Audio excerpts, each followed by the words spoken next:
Have you ever looked at someone in their 70s or 80s who seems more energetic and sharp than people 20 years younger, and wondered what their secret is? It is one of those fascinating observations that many of us make as we get older.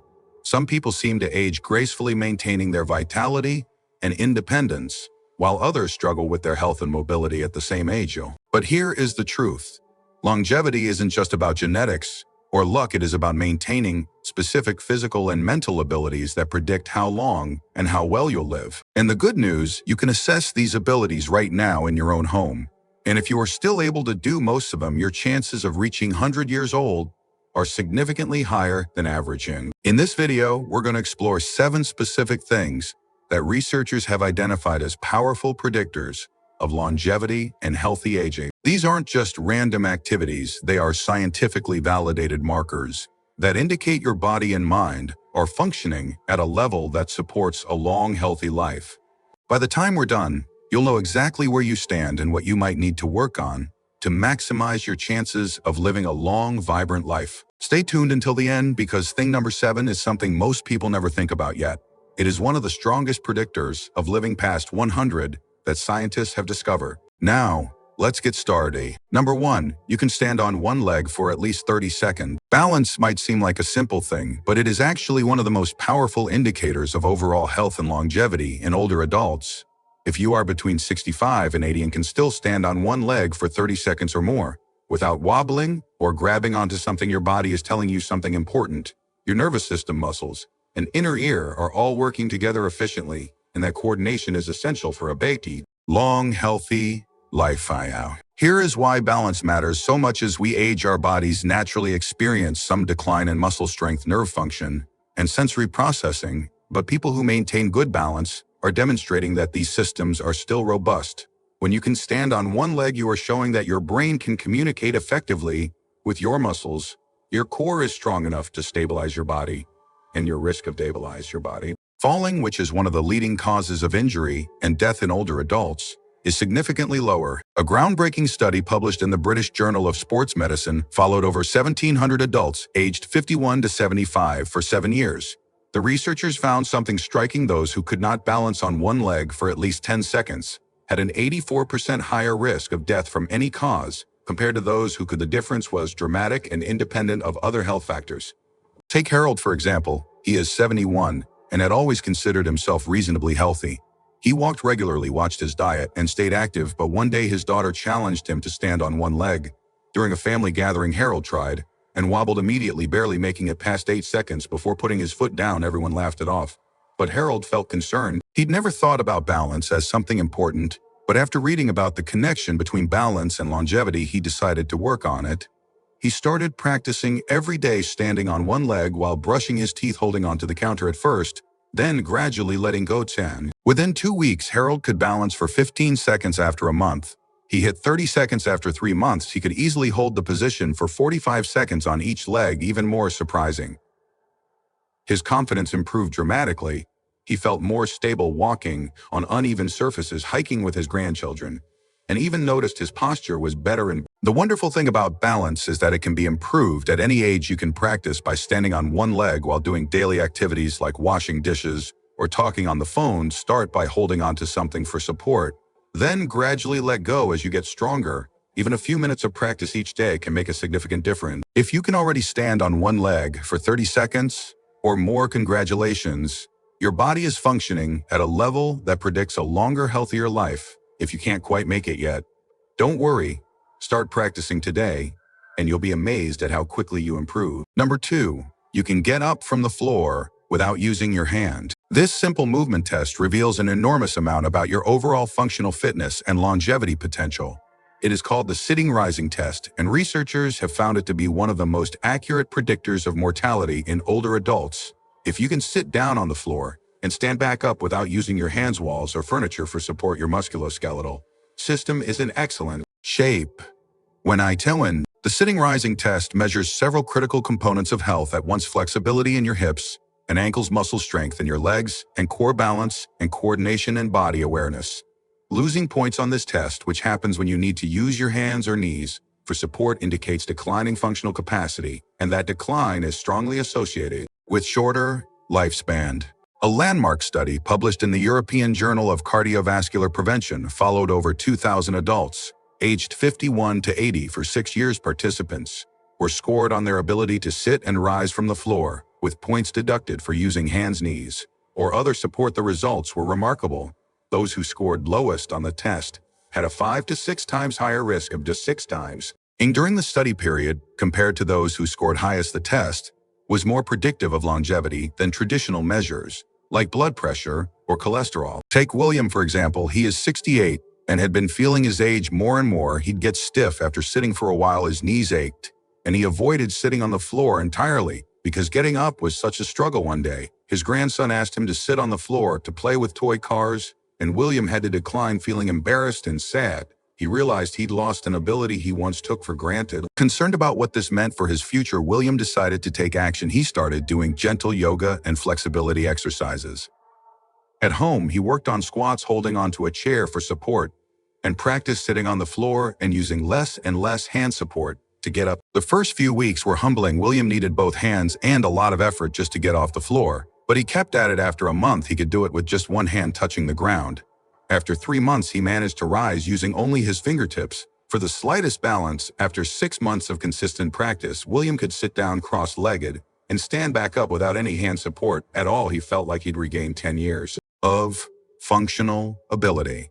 The beauty of this test is that it is both an assessment and a training tool. You can practice the movement itself to improve your score. Start by using whatever support you need and gradually reduce it over time. Work on flexibility through stretching, strengthen your legs with squats or chair exercises, and practice the movement regularly. If you can already get up from the floor without using your hands, you are demonstrating exceptional functional fitness that bodes very well for a long, independent life.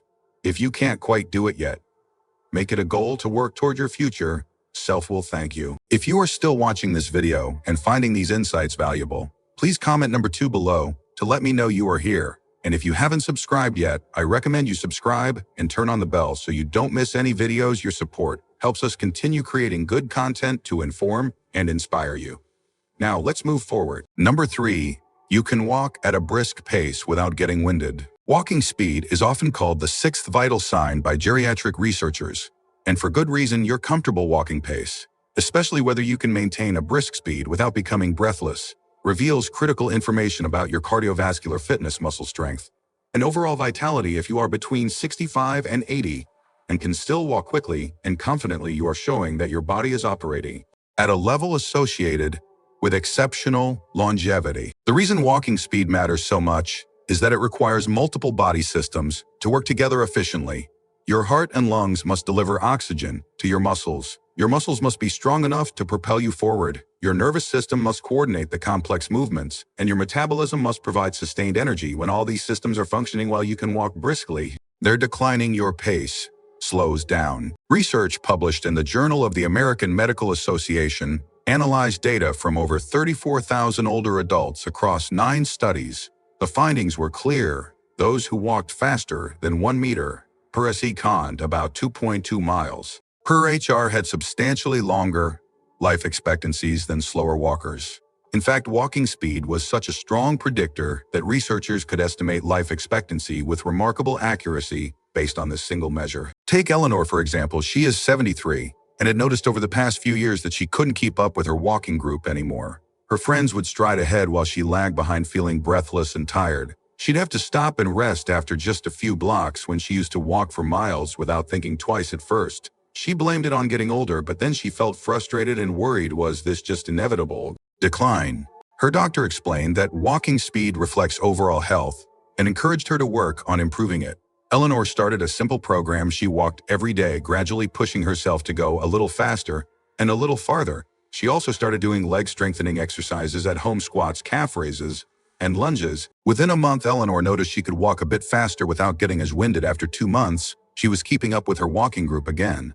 After 6 months, she was leading the pack, feeling energized and strong. Even on longer routes, her doctor checked her blood pressure and heart rate, and both had improved. Her cardiovascular fitness had genuinely gotten better. The great thing about walking is that it is free, accessible, and something you can work on every day.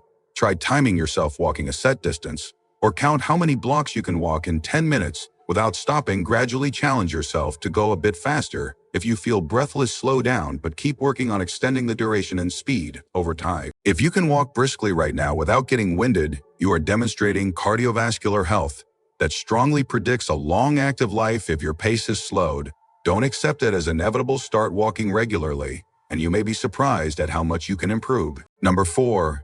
You can remember recent conversations and names easily. Cognitive function, especially memory, is one of the most critical factors in healthy aging and longevity.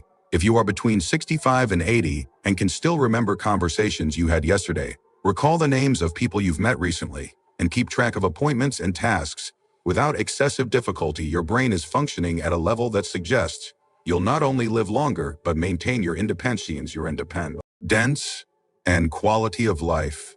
Memory decline is not an inevitable part of aging. While some minor changes are normal, significant memory problems indicate underlying issues with brain health. People who maintain sharp memory into their later years typically have better blood flow to the brain, lower levels of inflammation, and more robust neural connections. All of these factors contribute to both cognitive health and overall longevity. A study published in Neurology followed over 2,500 adults in their 70s. For nearly a decade, researchers found that those who scored highest on memory and cognitive tests at the beginning of the study were significantly more likely to survive the follow-up period and to remain independent. Even more importantly, those with better memory had much lower rates of dementia, which is one of the greatest rates to quality of life in older age. Take Alice, for example. She is 76 and had started noticing troubling memory lapses. She'd forget why she walked into a room. She couldn't recall the names of neighbors she'd known for years, and she'd repeat the same stories to her children without realizing it. At first, she joked about senior moments, but privately she was terrified. Was this the beginning of dementia? Instead of accepting it, Alice decided to take action. She started doing daily memory exercises, crossword puzzles, Sudoku, and memory games on her tablet. She made an effort to really focus when meeting people, repeating their names aloud and making associations. She also started reading more and discussing books with a book club, which forced her to remember details and form opinions. Within a few weeks, Alice noticed small improvements. She'd catch herself before repeating a story. She'd remember where she put her keys after 2 months. Her children commented that she seemed sharper, more engaged in conversations. After 6 months, Alice felt like her mind had cleared, like a fog had lifted. She was remembering things better than she had in years. Her confidence soared. The key to maintaining memory is to use it regularly. Challenge your brain with new learning, social interaction, reading, discussion, and problem solving. Also take care of the physical factors that support brain health. Good sleep, regular exercise, a healthy diet, and managing stress all contribute to better memory. If you can still remember recent conversations and names easily, your cognitive health is excellent, and that is a powerful predictor of longevity. If you've noticed some decline, start exercising your brain today. Like a muscle, it responds to training, and you may be able to recover much of what you thought was lost. If you are still watching this video and finding these insights valuable, please comment number 4 below to let me know you are here. And if you haven't subscribed yet, I recommend you subscribe and turn on the bell so you don't miss any videos. Your support helps us continue creating good content to inform and inspire you. Now, let's move forward. Number 5, you maintain regular social connections and friendships. Loneliness and social isolation are not just emotional issues, they're serious health risks that can shorten your life as much as smoking or obesity. If you are between 65 and 80 and still maintain regular, meaningful connections with friends, family, or community groups, you are doing something incredibly important for your longevity. People who stay socially connected live longer, healthier lives than those who become isolated. The reason social connection is so powerful has to do with both psychological and physical health. Having people to talk to, share experiences with, and rely on reduces stress, lowers inflammation, and even strengthens your immune system. Socially connected people are more likely to exercise, eat well, and take care of their health. They have reasons to get up in the morning and a sense of purpose that keeps them engaged with life. A comprehensive review published in PLOS Medicine analyzed 148 studies involving over 300,000 participants. The findings were stunning. People with strong social relationships had a 50% increased likelihood of survival compared to those with weak social ties. This effect was consistent across age, gender, and health status, making social connection one of the most powerful predictors of longevity researchers have identified. Take Robert, for example. He is 77 and lost his wife 3 years ago after her death. He felt lost and alone. His children lived in other states. His old friends had either moved away or passed on. He spent most days at home alone, watching television and felt himself becoming more depressed and withdrawn. He'd stopped caring about his appearance, his health, and even his meals. He felt like he was just waiting for his time to come and serve. One day, his daughter insisted he join a senior center in his neighborhood. Robert resisted at first, but she was persistent. The first few visits were awkward. Robert felt out of place, but gradually, he started recognizing familiar faces. He joined a woodworking group, something he'd loved as a younger man, and found himself looking forward to the twice-weekly sessions. Within a month, Robert had made two good friends, men his age, who shared his interests. They started meeting for coffee, getting lunch, and even taking day trips together. After 3 months, Robert felt like a different person. He had energy again. He cared about how he looked. He was eating better and sleeping better. His daughter was amazed at the transformation. 6 months after joining the senior center, Robert's doctor did a routine checkup. His blood pressure had dropped, his depression scores had improved dramatically, and he'd even lost some weight. His doctor told him plainly, whatever you are doing, keep it up. It is adding years to your life. The beautiful thing about social connection is that it is never too late to build or rebuild it. Join a club, volunteer, take a class, attend religious services, or simply reach out to old friends. Even 1 or 2 meaningful relationships can make an enormous difference. If you already have regular social connections, cherish them and maintain them. They're one of your greatest assets for a long, healthy life. If you've become isolated, take the first step today. Reach out, make a plan to connect, and give yourself the gift of companionship. Number 6. You are still learning new things and adapting to change. Cognitive flexibility, the ability to learn new skills, adapt to new situations, and embrace change rather than resist it, is one of the most overlooked predictors of healthy aging and longevity. If you are between 65 and 80 and you are still curious, still trying new things, and still willing to step outside your comfort zone, you are exercising your brain in ways that protect against cognitive decline and extend your lifespan. Learning new things throughout life keeps your brain plastic and adaptable. When you challenge yourself to master a new skill, whether it is using a smartphone, learning a language, or picking up a musical instrument, you are creating new neural pathways and strengthening existing ones. This cognitive reserve acts as a buffer against age-related decline. People who keep learning stay mentally sharp longer and maintain their independence further into old age. Research published in Frontiers in Aging Neuroscience found that older adults who engaged in learning new and challenging skills showed significant improvements in memory and cognitive function compared to those who engaged in less demanding activities. The study concluded that continued learning doesn't just maintain brain health, it actually improves it even in older age. Take Dorothy, for example. She is 74 and had always thought of herself as not a technology person. Her children and grandchildren were constantly on their phones and computers. While Dorothy stuck to her landline and television, she felt increasingly left out. When her grandchildren would video call, she missed seeing their faces. When her friends shared photos online, she never got to see them. She felt like the world was moving on without her see them. Finally, Dorothy's son offered to teach her how to use an iPad. She was hesitant and frankly intimidated, but she agreed to try. The first few weeks were frustrating. Everything seemed complicated and confusing. But her son was patient and Dorothy kept at it. She learned to send emails, then text messages, then video calls. Within 2 months, Dorothy was video chatting with her grandchildren every week, seeing their faces light up. When she called after 4 months, she joined Facebook and reconnected with old friends from high school. She started taking photos, sharing them, and even learned to use apps for recipes and meditation. The change in Dorothy was remarkable. She felt more connected, more engaged, and more confident. Her memory seemed sharper because she was using it constantly to remember new steps and processes. She felt proud of herself for mastering something she'd once thought impossible. Her son told her he'd never seen her so vibrant and alive. The key to cognitive flexibility is to keep challenging yourself. It doesn't have to be technology. It could be learning to paint, taking a cooking class, studying history, or even traveling to new places.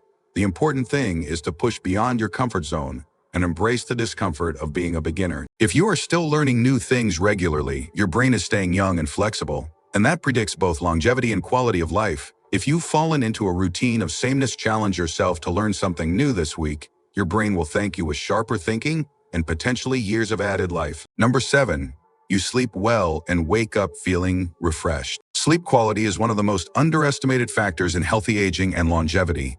If you are between 65 and 80 and you still sleep soundly through most nights, waking up feeling reasonably refreshed and energized, you possess something many older adults struggle with, and it is a powerful indicator that your body is functioning optimally. Good sleep is when your body repairs itself, your brain consolidates memories and clears out toxins, your immune system strengthens, and your hormones rebalance. Poor sleep, on the other hand, is associated with virtually every major age-related disease, including heart disease, diabetes, cognitive decline, and even early death. People who consistently sleep well live longer and healthier lives than those who don't. A major study published in the journal Sleep followed over 9,000 older adults. For several years, researchers found that those who reported consistently good sleep quality had significantly lower mortality rates than those with poor sleep. The relationship held even after accounting for other health conditions. The researchers concluded that sleep quality is an independent predictor of how long you'll live. Take Frank, for example. He is 79, and for years had accepted that older people just don't sleep well. He'd wake up 3 or 4 times every night, spend hours lying awake, and drag himself out of bed each morning. Feeling exhausted, he'd nap during the day, which made nighttime sleep even worse. He felt foggy, irritable, and constantly tired. His doctor had offered sleeping pills, but Frank didn't want to become dependent on medication. Then Frank read an article about sleep hygiene and decided to try making some changes. He started going to bed and waking up at the same time every day. Even on weekends, he made his bedroom cooler and darker. He stopped watching television in bed and started reading instead. He cut out his afternoon naps and started taking a short walk every evening. The first week was hard. Frank felt tired but restless. But by the second week, something shifted. He started falling asleep faster and staying asleep longer. Within a month, Frank was sleeping 6 to 7 hours, most nights waking up only once or not at all. After 2 months, he felt like a different person.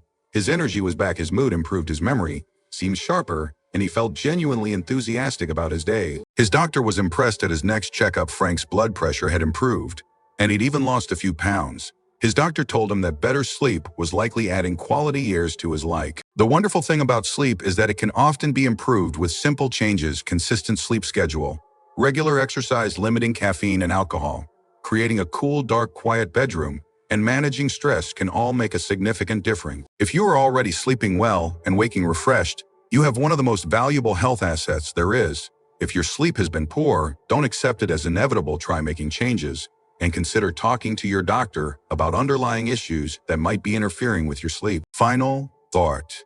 As we wrap up this video, take a moment to reflect on how many of these 7 things you can still do. The ability to balance on one leg, get up from the floor, walk briskly, remember, clearly, stay socially connected, keep learning, and sleep well. These aren't just random activities. They're validated scientific markers that predict not just how long you'll live, but how well you'll live in your later years. What stood out to you the most? How many of these 7 things can you still do comfortably?